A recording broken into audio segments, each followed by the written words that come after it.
Welcome student, स्वागत है आपका हमारे यूट्यूब चैनल साइंस लेक्चर्स पे। हमारी acid and base and salt की सीरीज चल रही थी जिसमें अपन ने एसिड और बेस को क्लियर कर चुके थे। आज अपन सॉल्ट का अध्ययन करेंगे और सारी चीजों को कंसीडर करने की कोशिश करेंगे। आइए सेशन को चालू करते हैं। अगर आप नए हैं तो चैनल को सब्सक्राइब करें सबसे पहले और पुराने लोग चैनल को अधिक से अधिक शेयर करें। आइए सेशन को चालू करते हैं। हमारी बात कहां तक हो गई थी? एसिड अपन पढ़ चुके थे, बेस हमारा क्लियर था। आज अपन बात करेंगे सॉल्ट की। एसिड बेस एंड सॉल्ट देखते हैं, चीजों को समझते हैं क्या। देखो, एसिड होता है और बेस होता है। क्या करते हैं, देखो एक तरफ अपन एसिड लेंगे, एक तरफ अपन बेस लेंगे। तो एसिड प्लस बेस देखना समझना, एसिड होगा plus base tends to salt plus water और प्लस हीट।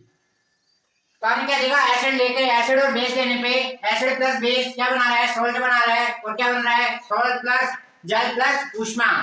तो यह विक्रिया क्या कहलाती है? यह विक्रिया कहलाती है उदासीनीकरण।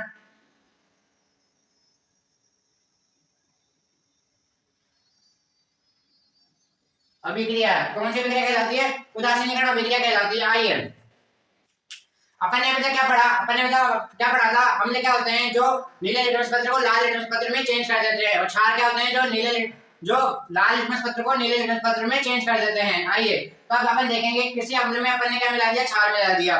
किसी अम्ल में अपन ने क्षार मिला दिया तो उसका असर देखेंगे, उस पर क्या इफेक्ट पड़ता है। आइए यहीं से अपन ने देखा तो अपन ने क्या करा, पहले अपन ने एसिड पढ़ा, फिर अपन ने बेस पढ़ा, फिर अपन उन दोनों को इन्वॉल्व करा एक दूसरे में। एसिड में अपन ने बेस डाला तो अपन देखा क्या बनता है? सॉल्ट बनता है। और जल बनता है और क्या होता है? ऊष्मा बाहर निकलती है। यही अभिक्रिया कहलाती है न्यूट्रलाइजेशन।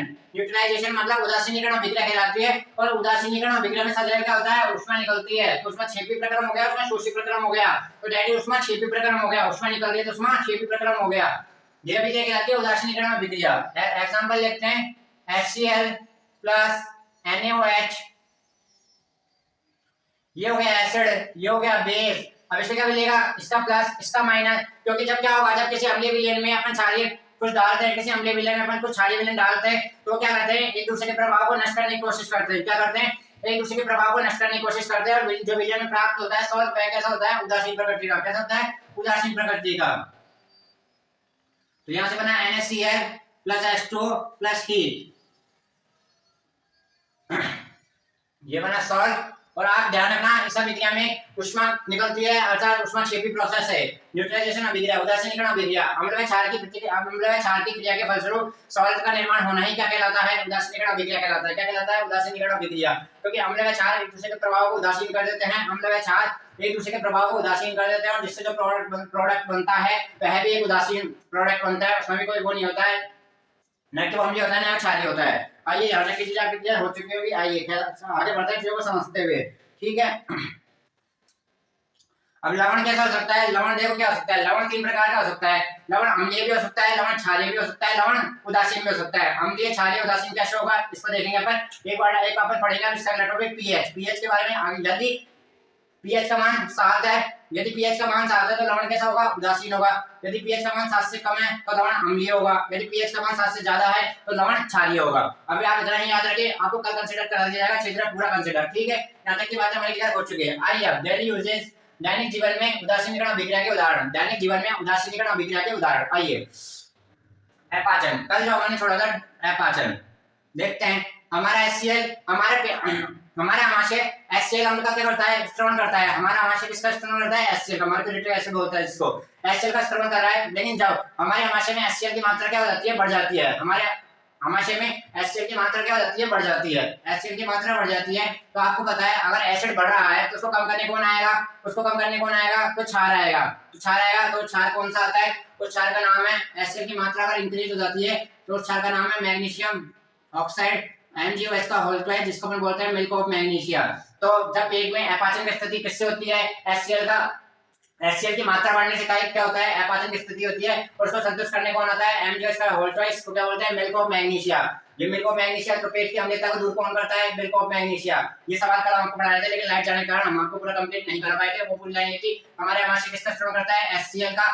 तो HCl का स्त्रवण करेगा तो अम्ल की मात्रा बढ़ जाएगी, और उसको कम करने के कौन आएगा? MgOH का whole twice, milk of magnesia. ये तो हो गया पहला यूज किसका? उदासीनीकरण का। दूसरा यूज आते हैं, दूसरा यूज अपन पढ़ते हैं। दूसरा यूज आता है चींटी का डंक। चींटी चींटी हमारे शरीर में काट जाती है तो वहाँ पे क्या हो जाता है, लाल लाल हो जाता है और हमारे बोलते खुल है, जलन मचने लग जाती है। तो वह जलन किसके कारण मच रही है, जहाँ पे चींटी ने काटा ना वहाँ पे वह कौन सा अम्ल छोड़ गई, मेथेनोइक अम्ल। कौन सा अम्ल छोड़ गई, मेथेनोइक अम्ल। और मेथेनोइक अम्ल जैसे ही वह छोड़ के गई, मेथेनोइक अम्ल वह जैसे छोड़ के गई तो हमारे शरीर में मेथेनोइक अम्ल की क्या हो गई, बढ़ोतरी हो जाएगी, अम्ल की क्या मात्रा बढ़ जाएगी। तो अम्ल को संतुष्ट करने यहाँ कौन आएगा, अम्ल को संतुष्ट करने यहाँ पे कौन आएगा, यहाँ पे आता है, यहाँ पे कोई क्षार आएगा। तो क्षार कौन कौन सा आ सकता है, अब आप मेरे को बताइए क्षार कौन कौन सा आ सकता है। तो देखते हैं, या तो आएगा, अब यहाँ पे क्या है, अपन ने क्या सीखा है, अम्ल को संतुष्ट हमेशा कौन कर सकता है, क्षार ही कर सकता है। कौन कर सकता है, क्षार ही कर सकता है। तो मेथेनॉइक अम्ल की यहाँ पे आएगा सोडियम बाय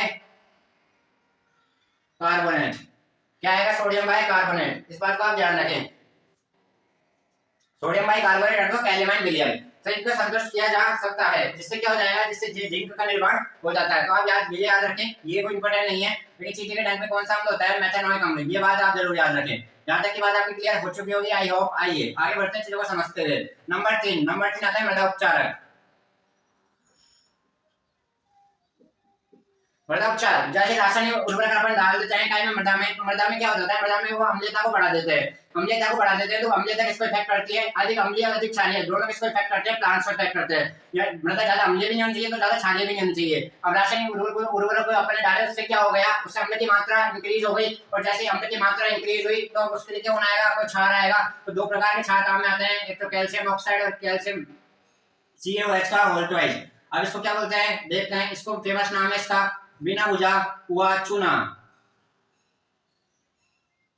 बिना बुझा चूना, और उसको बोलते हैं बुझा हुआ चूना। तो देखो क्या, यदि मृदा में अम्ल की मात्रा बढ़ जाती है तो क्या मिलाया जाता है, क्षार मिलाया जाता है। क्षार कौन कौन सकते हैं, कैल्शियम ऑक्साइड और CaOH का होल ट्वाइस, ठीक है, कैल्शियम डाइऑक्साइड और ये CaO कैल्शियम ऑक्साइड। यहां तक की बात हो गई। अब अगर आप मृदा में क्या हो जाए, क्षार की मात्रा बढ़ जाए तो आप क्या करेंगे, मृदा में अगर क्षार की मात्रा बढ़ जाए तो आपको कुछ नहीं करना है, आप उसमें रासायनिक उर्वरक या जैव उर्वरक डाल देने हैं। यहाँ तक की बात क्लियर। आइए नंबर 4 कचरा अपशिष्ट का निर्धारण। कचरा अपशिष्ट को देखो, अपन जब फैक्ट्री में हमारे क्या होता है, फैक्ट्री में हमारे केमिकल निकलता है, फैक्ट्री में हमारे क्या निकलता है, केमिकल। केमिकल में क्या होता है, एसिड होता है, ठीक है। अगर जो एसिड से युक्त पानी अगर डायरेक्टली नदियों में चला जाएगा तो वहां पे मछलियां रहती है और भी जीव रहते हैं, उनको इफेक्ट करेगा और वहां पे उनको प्रदूषित करने का काम करेगा। तो उससे बचने के लिए क्या होगा, उसमें क्या मिला देते हैं, बेस मिला देते हैं, उसमें क्या मिला देते हैं, बेस। तो क्या कर देता है, वो अम्ल के प्रभाव को खत्म कर देता है। किसके प्रभाव को, अम्ल के प्रभाव को खत्म कर देता है। जो नदियों में पानी जाता है फिर उससे निकल के उससे इफेक्ट नहीं होता है, कौन, जो जितने भी जलीय जीव है वो कोई भी इफेक्ट नहीं होता है। तो ये 4 एग्जांपल किसके थे, ये 4 एग्जांपल थे हमारे उदासीकरण के, न्यूट्रलाइजेशन के। ये बात आपको क्लियर हो चुकी होगी, न्यूट्रलाइजेशन आपको समझ में आ चुका होगा। I hope. आइए चीजों को आगे बढ़ते हैं, समझते हुए क्या कहना चाहते हैं, क्या नहीं। आइए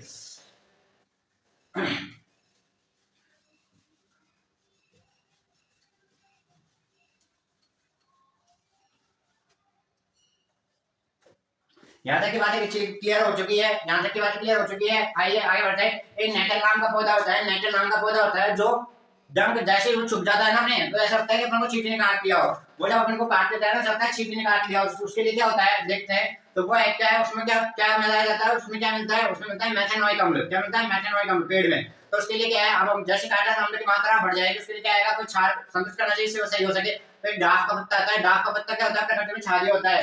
डाफ का पत्ता क्या होता है, प्रकृति में क्षारीय होता है। इसके बाद में अम्ल को संतुष्ट कर देता है और वहां पे हमारे क्या होता है, उससे हमारी जलन कम हो जाती है। तो नेटल का पौधा किस अम्ल का स्त्राव करता है, मेथेनोइक अम्ल का। किस अम्ल का स्त्राव करता है, मेथेनोइक अम्ल का। यहाँ तक की बात आपको क्लियर हो चुकी होगी।